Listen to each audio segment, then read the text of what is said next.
Jonathan Lee Riches Investigates. I am covering the Robert Card, Lewiston, Maine mass shooting case. Remember back in October of 2023, Robert Card, the former member of the Army who went on a mass shooting at 2 different locations in Maine and then had the whole community on edge, paralyzed for days as authorities were searching for him. Remember that? Terrible tragedy. If you do not remember it, Google around or check out my playlist, because we were there. We were there trying to find the guy, and we were there when his body got discovered. Boots on the ground. Now, I want to share a new report because some interesting new information just came out about this case, folks. And we're going to share it. It says, profound damage found in Maine gunman's brain, possibly from blasts. And this is interesting. A laboratory found a pattern of cell damage that has been seen in veterans exposed to weapons blast. It said it probably played a role in the symptoms the gunman displayed before the shooting. Remember, there's been reports that Robert Card was committed mentally. He had mental issues. His own family reported him. What's going on here, people? And then he was able to possess weapons while being mentally ill. That's another topic of discussion.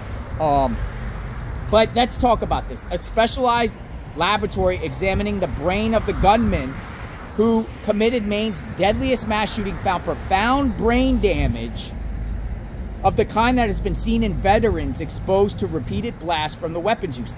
Was Robert Card deployed? Because I don't know if he was deployed.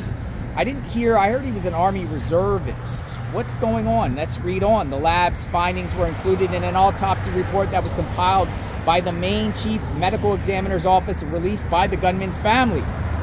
The gunman, Robert Card, was a grenade instructor in the Army Reserve in 2023. After 8 years of being exposed to thousands of skull-shaking blasts of training range, he began hearing voices and was stalked by paranoid delusions. Very interesting, his family said. He grew increasingly erratic and violent in the months before the October rampage in which he killed 18 people, then himself.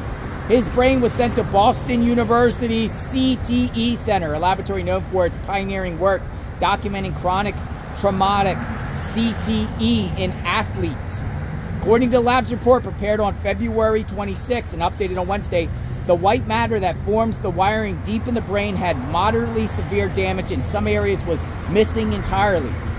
The delicate tissue sheets that insulate each biological circuit lay in disorganized clumps, and throughout Mr. Card's brain there were scarring and inflammation suggesting repeat trauma.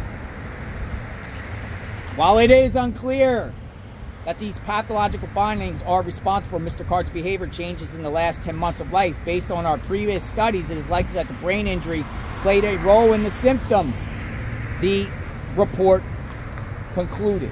Very interesting stuff, right? Because everyone was shocked in the community that Mr. Card was capable of doing this, but not shocked considering his behavior deteriorated for 10 months prior. Remember, his body was found in a trailer at a recycling center where he previously worked. But it's a terrible tragedy up there. And, you know, if you are a veteran out there or suffer from, you know, PTSD or anything from serving, we support you out there. And there is the help out there. Just stay patient, but don't be like Robert Card, because that was terrible up there.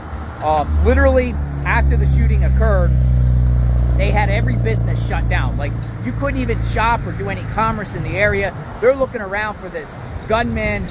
It could have been much, much worse. It was bad as it is, going into a bowling alley in a bar, but it could have been worse. He could have hopscotched all over the place. People were suspecting that he hopped on a boat because he left his car by a boat ramp.